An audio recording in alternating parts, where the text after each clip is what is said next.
খুবই ময়লার মধ্যে পড়ে আছে, রেস্ট নিতেছে, অনেক দূর থেকে আসছে তো এই কারণে এই অবস্থা। গরুটাকে গোসল না করালে আসলে অসুস্থ হয়ে যাবে তাড়াতাড়িতে। ও রেস্ট নিতেছে।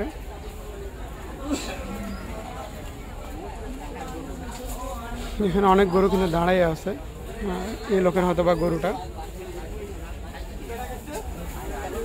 ও কিন্তু বাঁধাই রাখছে হালকাভাবে, ভালোভাবে যেন রেস্ট নিতে পারে, বিশ্রাম নিতে পারে। এই জন্য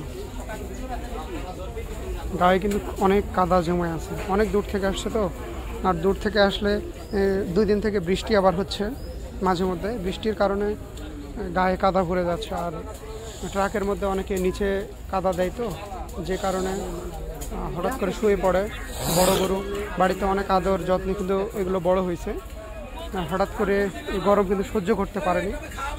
আর অনেক গরু আছে যারা সবসময় শুয়ে থাকে, শুয়ে থাকার কারণে হঠাৎ করে হচ্ছে দাঁড়িয়ে থাকতে পারে না, অনেক জার্নি করতে হয়। আর আমাদের রাস্তায় তো আপনারা জানেন যে অনেক জ্যাম থাকে, যে কারণে এই গরুগুলো অনেকক্ষণ কিন্তু দাঁড়িয়ে থাকতে হয়। এই হচ্ছে অবস্থা।